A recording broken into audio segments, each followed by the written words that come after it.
The following presentation is brought to you by Mr. Main Event Brian Waters and the real Dwayne Alley. The Wrestling Realm, the show for the intelligent wrestling fans. Off the top rope, I dwell in the wrestling realm. Like Jake stay in the snake pit and Kane be in hell. Like Jacob stay in the graveyard, I'm punk in the shy. Call me Snooker cause I'm super and fly. You can hate all you want, but I'm flossing. The Miz said I'm awesome, and I'm upholding the law just like the big boss man.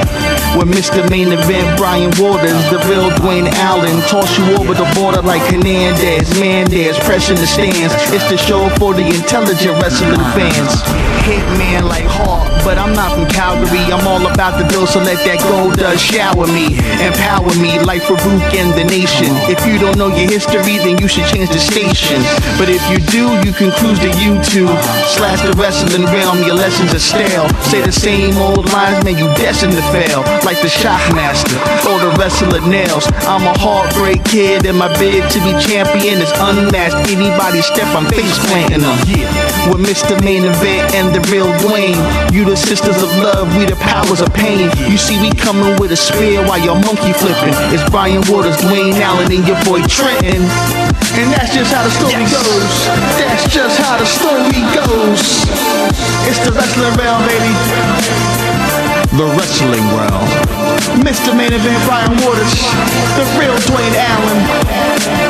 And I'm your boy Trent CMG. You know what it is, baby. Let's go.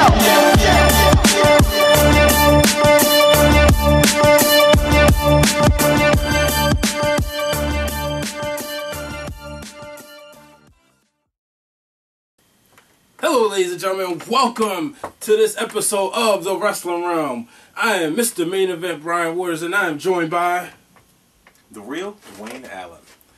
Well, ladies and gentlemen, we're back. AKA the realness. Yes, sir. And that's Main Event. All the way to the bank. Yeah, we just started off that way. Yeah, we can do stuff like that, though. Because it's our show. We do what we want to do. Pretty much. So, folks, as you know, No Way Out. This Sunday, brought to you by the WWE. Well, Dwayne, let's start with the pre-show. Brodus Clay, Funkasaurus himself, taking on David Otunga. Okay. Now, I thought about this. Otunga was, Brodus was recently banned from Monday Night Raw. Really? Yeah. Yeah, remember, they banned him last week sometime, and that's how come the Funkadelics, or Funkadills, or whatever you want to call them, were trying to plead to Vince McMahon, and he had one of the time of his life, as we see Vince has jungle fever. Always has, always will. Yeah. And that's how come they was trying to get him persuade to let him back on Raw. Right. So, it would be interesting if they kind of threw that as stipulation. If Brodus wins, he gets to be back on Raw. Okay. But then again, I don't see Brodus losing his first match to David Otunga. Okay. All right. So I think he'll make short work of it. It'll be a good pre-show. I think that's where it should be, right on YouTube for the world to see. What's your opinion on the pre-shows? The pre-shows are actually, I think they're pretty good because otherwise these might just be dark matches. You know what I mean? Mm-hmm. So at least this gets to go. You get to sort of co-brand with YouTube. Trying to get more traffic to the YouTube page, especially with WWE and YouTube. Actually coming together to bring more exposure to both brands. I think it works because you get to at least see something. People who can't order the pay-per-views, you get at least a preview of the match, similar to how it used to be back in the day when you would watch Sunday Night Heat, and it will be on the set of the actual pay-per-view of whatever, whatever pay-per-view it was, and you sort of get a preview based on Sunday Night Heat would, in other words, be maybe that dark match or that pre-show as you get. So I think it works. Yeah, those certainly were the days. Mm-hmm. Let's go right ahead. Let's get into the card. Let's start with the Divas match. Okay. Layla, Beth Phoenix. Does Layla hold on to the title? Does Beth win it? And maybe, is this the pay-per-view where we see Karma? I don't think so, because I don't think No Way Out is as big as they probably want it to be. Okay. My guess is maybe SummerSlam that you'll see her return. Okay. I would think you want her to come back in a bigger setting. I don't know. I think Layla definitely goes over. Okay. With just to the point of Beth Phoenix trying to establish new divas, you know what I mean? And Beth Phoenix is the only one right now that can do that because she's the most dominant diva on the brand. Oh, certainly. So, with Layla going over Beth Phoenix, it makes her look stronger, and it makes her look like a legit Divas champion. And so when they move forward, they'll have more than one diva that can push people over. Yeah, the thing is, what I do like last time at Over the Limit, these two had a great match. I thought. I was surprised. Yeah. I was really entertained. You know, it wasn't too long. The thing is, though, that sucks for them is no matter what, every time they wrestle, people are always going to be looking at the curtain, waiting for Karma to come out.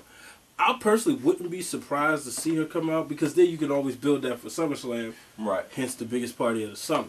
Right. But I could see her coming back at SummerSlam. So it's really a either or at this given point. Right. And then, you know, how soon will Karma be ready to come back? How far along is she? You know what I mean? She lost the baby. We don't know as far as what type of medical problems she had, what type of emotional, what that is doing to her. So, but I'm going to agree with you. I think Layla goes over in this match. Yeah. Moving on, we have the Intercontinental Championship match. Your boy, Christian, or for a couple of days ago, he was known as Christian Cage. Christian Cage, Captain Charisma, the Instant Classic. Yes, sir. Taking on my guy, Cody Rhodes. All right. This match, I'm going to go with this. I think Cody goes over. Negative. And the reason why because I think you put Cody over to get, one establishes, you know, just another notch on his belt. Mm-hmm. But I think this was, you know, I mean, another notch. I mean, he beat a former World Heavyweight Champion. Mm-hmm. That'll be, two more, Big Show, and he beat Booker T. Okay. But I think this also helps Christian, because he can look good going over and propel him back into the main event. And see, that's where the difficulty is, to be honest with you. Because because you could really go that way. And now that you said that, so this is why you're Mr. Main Event. Because I didn't think about it that way. Okay. You know what I mean? Because I look at it for what it is, plain and simple. You know, Christian is on his rise up. And this is, you know, the plateaus use that IC title. And they're establishing the tradition of the IC title. Yeah. Of being, okay, that's usually the next guy in line. So, you know, he hasn't had it for that long. So it gives him a chance to get situated and have some really good matches with some of the workhorses like a Cody Rhodes and National Movement. But when you look at it that way, with guys like Orton being out, guys like Miz falling off, you know. He's filming. Yeah, filming, you know, the Marine 3 in all fairness. Yeah. There's a lack of top guys that need to be there right now. With Del Rio getting hurt, which we'll go into a little later. Right. A lot of liabilities going on, and they needed another guy to sort of step in. So it's like you could go either way with that. It could easily be a show stealer, in my opinion. Oh, definitely. And Christian wins while Cody gets over it while losing, while putting Christian over. Mm-hmm. But when you put it that way, it really adds a speculation to the match, because it's like, man, it really could go that direction. And that's the thing I love about this right now, because one, I don't pride myself on one who just goes out there and predicts WWE cards straight through. Right. Because there is that surprise factor. You know, there is that factor that you want to say, okay, I didn't know that was coming. That's why we watch wrestling. Right. Shouts out to my boy Cameron G, who was talking the other day on the phone saying how, you know, this is where you get emotionally attached. I remember when Christian won the belt, him being one of my guys. Edge and Christian was my favorite tag team during the 2000s. Okay. So to see, I already saw Edge win the title. To see Christian win the title, it was like full circle. Yeah, I remember I was going crazy in the house, you know, and I had to make sure I toned it down so it wouldn't wake the baby up. Right. So I would like, if Christian loses the Intercontinental Championship, I wouldn't be upset, because I was just as happy as when he won it. Right. You know, but that would say, okay, maybe he goes into the main event picture. Maybe he doesn't right yet, but either way, you know, I believe both of them will give us a good match Sunday. Yeah, definitely. Yeah, two guys who are hungry, you know, and that's the thing you can say about Christian, that he keeps that hunger and the fire in his eyes. That's actually one of the matches I'm looking forward to. And it's funny you say, because I'm actually interested in a lot of the matches that's going on. Mm-hmm. And I think this would be a show opener.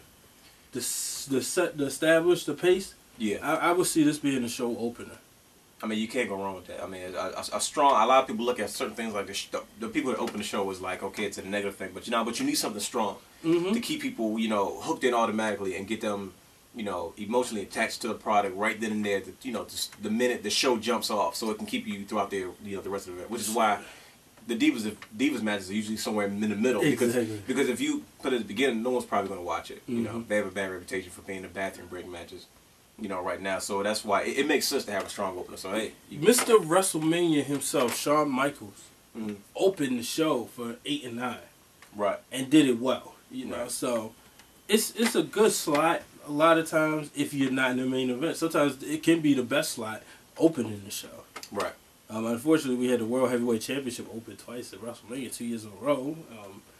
But that it is what it is. I think that's just like old boy tradition. Oh yeah. Yeah, like this is because the WrestleMania is the granddaddy of it all. It's all about the WWE Championship one way or another. Yeah, that's true. And the WWE Championship is still a shade of Jim Crockett, still a shade of WCW, still a shade of the NWA. Unless Triple H has it. No, see, when Triple H has it, he's going to start the show. He's going to be in the middle of the show. He's going to come out right before the main event, have the main event, and then close the show with words if he has that title. Yeah. That's just the way Triple H runs things. Yeah. But let's move on.